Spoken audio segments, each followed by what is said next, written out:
नमस्कार मित्रमैत्रिणींनो, आजच्या व्हिडिओमध्ये आपण होळी संबंधी सर्व काही माहिती घेऊया। आधी आपण पाहू होलिका दहन कथा। हिंदू पंचांगानुसार फाल्गुन महिन्याच्या पौर्णिमेला होळी हा सण साजरा केला जातो। होळीच्या संदर्भात जी कथा सांगितली जाते ती अशी आहे। एकेकाळी राक्षस कुळात हिरण्यकश्यपू नावाचा एक राक्षस राहत होता। तो स्वतःला सर्वश्रेष्ठ समजत असे। भगवान शंकराला त्यांनी प्रसन्न करून घेऊन त्यांच्याकडून त्याला कोणीही पाताळात, जमिनीवर तसेच आकाशात मारू शकणार नाही असा वर घेतला। त्यामुळे तो खूपच अहंकारी झाला होता आणि स्वतःला देवापेक्षाही बलवान समजायला लागला होता। देवतांविषयी सुद्धा त्याला अतिशय तिरस्कार होता। हिरण्यकश्यपूला प्रल्हाद नावाचा एक मुलगा होता। प्रल्हाद बालपणापासूनच विष्णूंचा परमभक्त होता। प्रल्हाद दिवसरात्र सतत विष्णूच्या नामाचं नामस्मरण करत असे। हिरण्यकश्यपूला हे अजिबातच मान्य नव्हतं। देवाचं नामस्मरण करू नये म्हणून त्याने आपल्या मुलाला त्यापासून परावृत्त करण्याचा प्रयत्न केला, समजवण्याचा आणि घाबरवण्याचा देखील प्रयत्न केला, परंतु प्रत्येक वेळी तो अयशस्वी ठरला, कारण भक्त प्रल्हादवर त्याचा काहीही परिणाम होत नव्हता। अखेर हिरण्यकश्यपूने आपल्याच मुलाचा वध करण्याचा निर्णय घेतला। या कामासाठी त्याने आपली बहीण होलिका हिची मदत घेतली। होलिकाला वरदान मिळालं होतं की तिला आग भस्म करू शकत नाही, म्हणूनच तिला अग्नीचं भय नव्हतं। हिरण्यकश्यपूने होलिकेला भक्त प्रल्हादला मांडीवर घेऊन आगीच्या चितेवर बसण्यास सांगितलं। प्रल्हाद तेव्हा देखील भगवान विष्णूंच्या नामस्मरणात तल्लीन होता। प्रल्हादाच्या भक्तिसाधनेमुळे उलटेच घडले। त्या चितेमध्ये होलिका जळून खाक झाली आणि विष्णुभक्त असल्यामुळे प्रल्हादाला अग्नी देखील काही करू शकली नाही। त्याच्या भक्तीने प्रसन्न होऊन विष्णूने खांबातून नरसिंह रूपाने हिरण्यकश्यपूचा वध केला। अशा प्रकारे त्या दिवशी लोकांनी उत्सव साजरा केला आणि तो दिवस होलिका दहन म्हणून ओळखू जाऊ लागला। थोडक्यात होलिका वाईट प्रवृत्तीची असल्यामुळे तिचा अंतही जळूनच म्हणजेच वाईट पद्धतीने झाला। त्यामुळे वाईट आचारविचारांना तिलांजली देणे आणि आपल्या मनातील वाईट विचारांना होळीप्रमाणे आगीत जाळून राख करावी हाच होळी साजरा करण्यामागचा उद्देश आहे। या दिवशी वाईट गोष्टींचा त्याग करून चांगल्या गोष्टींचा संकल्प करावा, जेणेकरून आपलं संपूर्ण वर्ष सुख समाधानाचं जाईल। होलिकेचा जळून अंत झाला तो दिवस फाल्गुन शुद्ध पौर्णिमा असल्याने दर दिवशी त्या दिवशी होळी उत्सव मोठ्या उत्साहाने साजरा केला जातो। होळी हा सण देशभरात मोठ्या उत्साहात आणि आनंदात साजरा केला जातो। या दिवशी विविध राज्यामध्ये गोडाधोडाचे जेवण बनवले जाते आणि रंगांची उधळण करत हा सण आनंदाने साजरा करण्यात येतो। सध्या या सणाची प्रत्येक जण आतुरतेने वाट पाहत आहे। या सणाला विशेष असं महत्त्व आहे। हा सण केवळ होळी पेटवण्यापुरता किंवा रंगांची उधळण करण्यापुरता मर्यादित नाही। यामागे विशेष अशी पौराणिक कथासुद्धा आहे। या कथेतून होळीनिमित्त पुरणपोळी करण्यामागचं महत्त्व तसेच होळी पेटवण्यामागचं कारण काय आहे, त्यासोबतच बोंब मारण्यामागे देखील एक कारण आहे। ही नेमकी पौराणिक कथा काय आहे हे आज आपण जाणून घेऊया।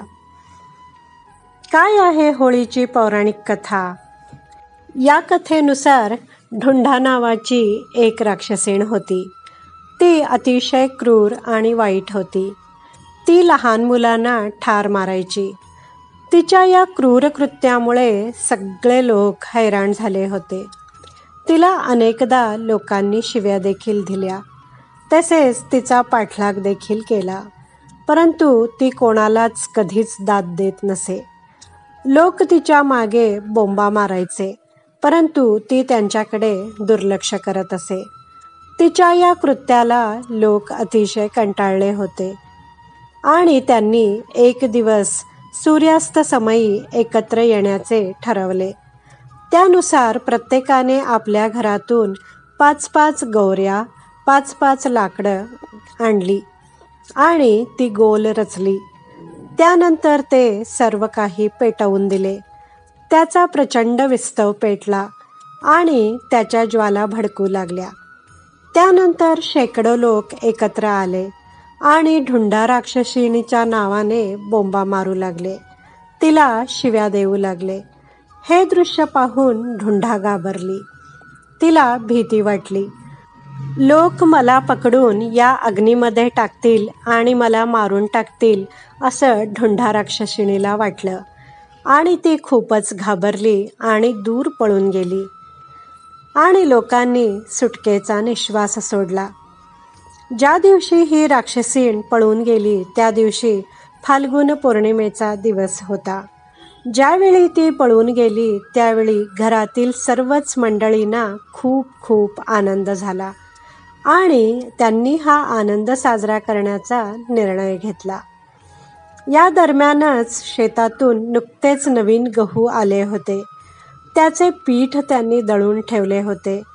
नवीन हरभऱ्याची डाळही आलेली होती. त्यामुळे पुरण शिजत ठेवलं आणि सर्वांच्या घरी पुरणपोळीचा बेत करण्यात आला. तसेच भात, भाजी आणि पुरणपोळी करून हे सर्व जेवण केळीच्या पानावर वाढून त्यावर तूप वाढून हा नैवेद्य पेटवलेल्या होळीला दाखवण्यात आला आणि अग्नीला अर्पण केला गेला. त्यानंतर जमलेल्या पुरुषांनी अग्निनारायणाला 3 प्रदक्षिणा घातल्या आणि ढुंढा राक्षसीणीच्या नावाने बोंबा मारण्यास सुरुवात केली. ढुंढा राक्षसीण निघून गेली. गावातील मुले सुखरूप राहू लागली. म्हणून दरवर्षी फाल्गुन पौर्णिमेला होळी पेटवून त्यात पुरणपोळी घालण्याचा कुळधर्म सुरू झाला. म्हणूनच केली जाते होळीला ही पुरणपोळी. एरंडाचं किंवा ताड, माड, आंबा असं कुठले तरी झाड ढुंढा राक्षसीणीचं प्रतीक म्हणून ठेवतात आणि ते पेटवलं जातं. होळीची आणखी एक पौराणिक कथा जी बऱ्याच लोकांना माहीत नाही ती देखील सांगितली जाते. या पौराणिक कथेनुसार कामदेवांना भोलेनाथांनी भस्म केलं होतं. या कथेनुसार हिमालयाची कन्या पार्वतीला महादेवांशी लग्न करायचं होतं, परंतु शिव घोर तपश्चर्येत मग्न होते. अशा स्थितीत देवी देवतांच्या सांगण्यावरून कामदेवांनी फुलांचा बाण करून भगवान शिवांची तपश्चर्या मोडली.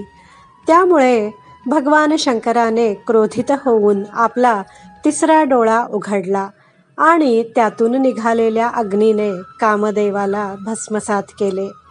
यानंतर भगवान शंकराने माता पार्वतीला पाहिले आणि माता पार्वतीलाच पत्नी म्हणून स्वीकारलं. या कथेत कामदेव भस्म झाल्यानंतर प्रतिकात्मकपणे वासनायुक्त आकर्षण अग्नीमध्ये जळून खाक झालं. जेव्हा कामदेव भस्म झाले तेव्हा त्याची पत्नी रतीने देवदेवतांकडे कामदेवाच्या आयुष्यासाठी याचना केली. महादेवाने कामदेवाला पुनरुज्जीवन करण्याचा आशीर्वाद दिला.